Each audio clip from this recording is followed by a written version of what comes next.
We are here today at the Newburgh Armory Unity Center with Executive Director Nancy Proyek and the founder of the Unity Center, Mr. William Kaplan. What was the idea? What was the driving force to create this? Newburgh didn't have a basketball court. The Y had gone out of business, and I really started for a basketball court. It became available 11 years ago. We didn't have enough of profit. We met up with Senator Larkin, and we bought it for $1. Right. Okay, because it wasn't usable. Right. They couldn't sell it, and they couldn't keep it. So we started with it for $1, but it was really for a basketball court. The kids didn't show up for basketball.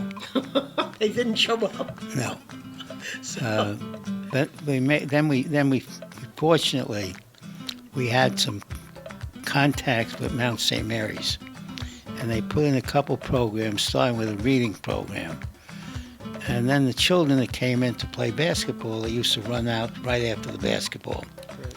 And we started to make the programs more interesting. Everything was free. And we decided to come up with K through 6th grade. And the main thing we learned, if they can't read by the 3rd grade, they're not going to graduate. Right. They build the jails based on how many kids graduate. Is that right? Absolutely. They build the jails based on how many children can read by the 3rd grade. Oh, I didn't know that. And everything, there was no plan. We had no education plan. We had no plan going. As we went along and we learned a little bit about it. So at one time we then added a soccer field, all with practically no help. There was no help from the federal government, the state, the county for operating budget. But we did get help from Senator Larkin, the county, and the foundation to really start to improve the building. And then we started to get some educational programs, just a few reading and a few other programs, but none of the kids went to the programs. We then somehow learned the programs, the basketball and the soccer became much stronger. And then we decided we would require every child that wanted to play basketball or soccer to take an educational class. Right. And they begrudgingly started it, but then we made the program so interesting that they loved it.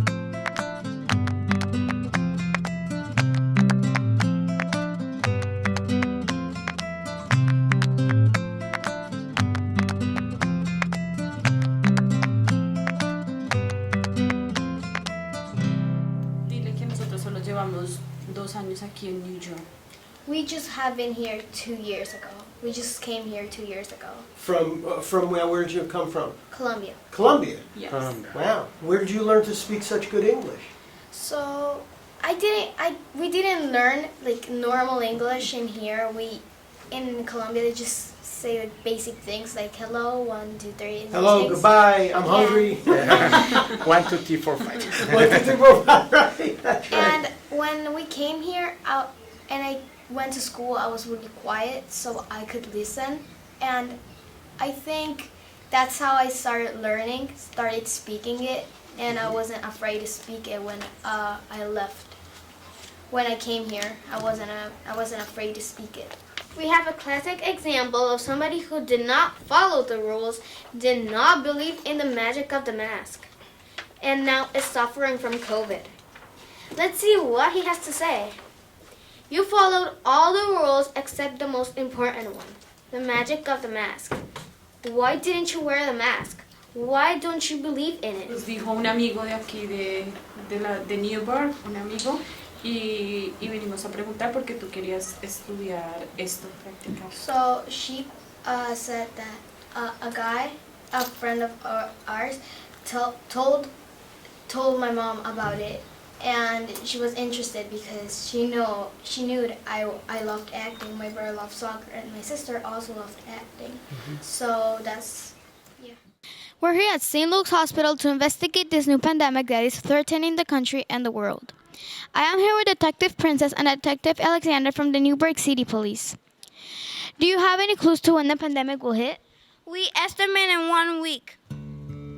We have pretty much everything you can imagine. So we have athletics, we have basketball, baseball, soccer, and then we also have academic like math, reading, science. We also offer a lot of tech programs, so we have coding, robotics, we have intro to computers, intermediate computers, graphic design, we have nursing, we have acting, we have dance, we have yoga.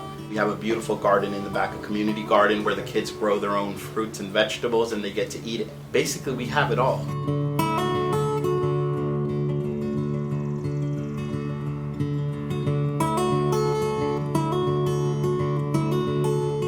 What impressed you the most about the Unity Center?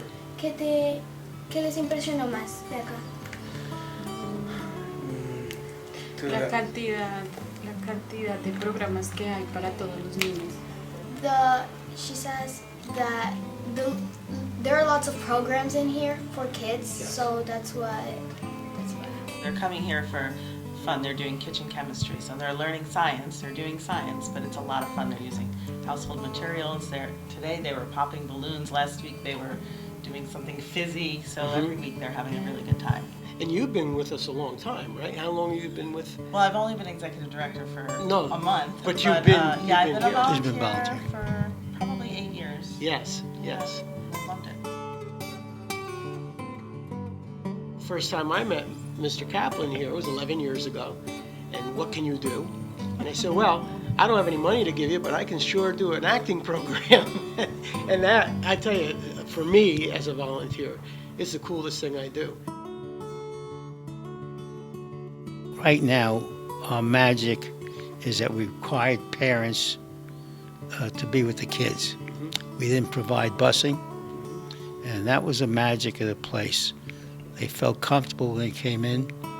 The parents guided them, and having the encouragement of the parents there when they come in at 5, 6, 7 years old is something they don't get in the school district. So the parents saw how great it is. And so they keep on coming. We will probably be back up to 500 kids again. We're adding about 3 or 4 new programs. We're slowly bringing everyone back. So when the Newburgh Armory closed in March, we had 42 programs going at the same time. We currently have 16. So what we're doing is, in order to make sure that we follow all regulations and make sure that we are safe and we can also provide the space for the kids, we're bringing programs back as the sessions go on. We're adding more and more programs. We have a new executive director. Her name is Nancy Proyak. Yep, she just started with us less than a month ago, actually, and she's been great. She jumped right in and fit right into the mold and is helping us get everything in order. The first thing we want to do is really get back to where we were pre-pandemic, and then as Mr. Kaplan said, you know, the market for us is ever changing. Kids are always changing what interests them. Our job is to engage them as much as we can, and so figuring out how to do that is the challenge. The other magic of the place is not having a long-term plan. So if somebody walked in and wanted to start a program like you walked in and said you wanted to start a program. So we set up a room for you. So the big magic was not having a plan. Our strength is flexibility. And we try and find out what the children want.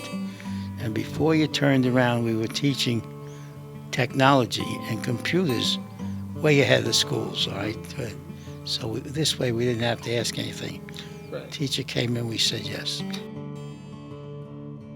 We had a program that was robotics, and they were coding the robots for Lego robots and other robots. We got this whole new idea that we want to be since Legoland is in the area, we want to build a Lego room. So the Lego room has now evolved from just being kind of a tech class to they're actually going to play and build Legos, and we're going to incorporate other classes into it, such as math. So they'll be able to go in there and actually play with the Legos. We have this designed already. We're working with someone from Legoland, and we're also working with other people that have worked with Lego to help us get this room set. Well, it seemed like a great marketing plan for us, Lego being here. But what we didn't realize that every kid loves Lego. So first we were just starting, and this is the way it's all worked. First we were just starting one Lego program. Today we went around and because I never understood Lego. I never played Lego, okay? So I couldn't understand it. So as we got into it, we found out it is really their imagination. Now it's going to be tied into nursing. Okay. And they're going to apply it towards nursing. It's going to be tied into airplanes. It's going to be tied into as many where they can use their imagination. Mhm. So the next time you come here, you'll probably see 5 different programs with Lego tied in, where they're using that to use their imagination to learn. We'll put it in front of you as your inspiration. And today you're going to make a syringe, okay? Why do they have a cylinder at my home? Well, you're going to make it out of Lego. I bet you don't have one out of Lego, do you? Got it. No. All right, so you're going to get started. So it's going to be fantastic for the kids to experience that and use it as a learning tool, so they don't realize the thing that we exercise here is fun, and we don't test the kids, we don't separate them, we don't treat them any different. If they have special needs, they all get to come and be together. So this is just one more fun thing that they don't realize, that they are taking these skills and putting them to use. Your nursing program is tremendous, isn't it? I mean, Yes. How many years are we in with that now? About 7, 8 years. Yeah, and we have Miss Romano, who does a terrific Oh, job. she's out of this world. Yep, teaching the kids how to give vaccines, right? Well, she teaches them how they go right from there to her nursing program, which is beyond belief. Hi, I'm Linda Romano, and I am a registered nurse, but I'm also a teacher for the Newburgh district. I teach the nursing program over at NFA North. And in the Scholars and Scrubs program that I put together, we teach our students almost exactly what I teach at the high school. So everybody take your syringe. I would like you to draw up 5 milliliters of solution. Today we are practicing using syringes. We're preparing for a doll vaccine clinic. We want our students to be very comfortable with getting a vaccine, to understand why vaccines are important. And then here at the Armory, we're going to invite all of the scholars that attend to bring their favorite doll, their teddy bear, and we're going to have our scholars in scrubs administering vaccines, just like they do at a traditional COVID vaccine clinic. Today we are practicing how to administer those vaccines so that students can be perfect the day of the vaccine clinic. It's going to evolve. We're going to have blood pressures that we do down the line for adults and for children, as well as other health assessments. And our scholars from the age of 4 all the way up to 14 or 15, they're participating in this. So you might get your vaccine to your doll by a 4-year-old or a 5-year-old, and they will know the exact technique that a nurse performs. We rent the facility out to make income, as we're a non-for-profit organization. And our soccer field is a certified sound studio.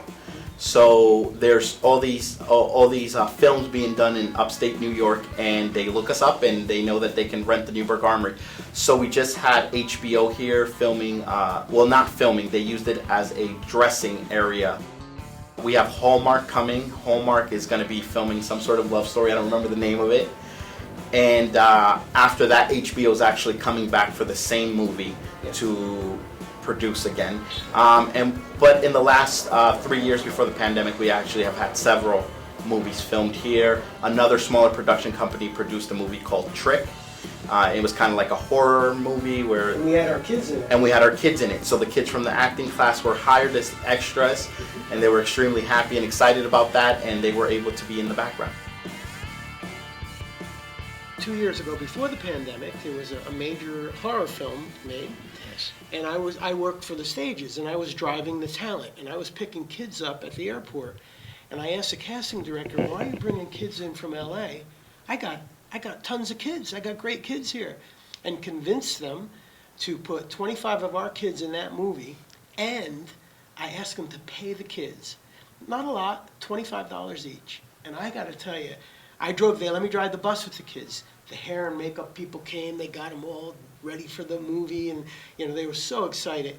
And it was really cool. I Oh, asked it was a couple great. oh, it was great. Spectacular. And I would say, what are you gonna do with that $25? One kid, I'm gonna save it for college. Another kid, I'm gonna buy as much candy as I can buy. But they got to see the way film works, and you know, that there is a future.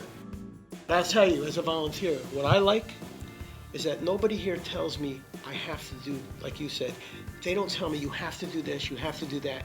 Sometimes I think about what I'm gonna do when I'm driving in. And I tell everyone that I do it for that. And the important thing, we know the children. We Yes. know not to press them. Right. We don't give anybody tests. No. We don't require that you show up every time because we know it's a Saturday morning and the parents have to get out of bed Yes. and get there. There are very few rules here except act like a lady and gentleman.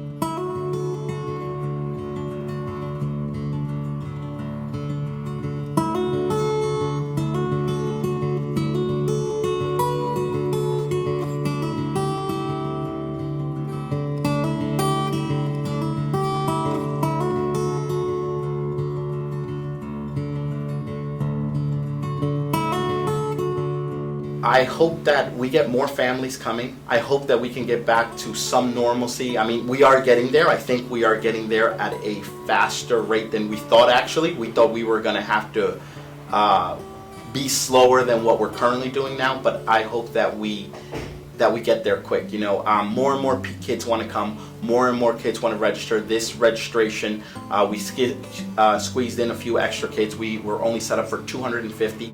And we currently have 256 kids enrolled. Mm-hmm. So we are looking forward to that. We want the programs to grow. We are revamping a lot of the programs. Like I said, we're keeping all of them. We're just revamping them to get the kids and the families excited about them again. So I hope that we keep moving that direction and that families feel comfortable enough to come in person again.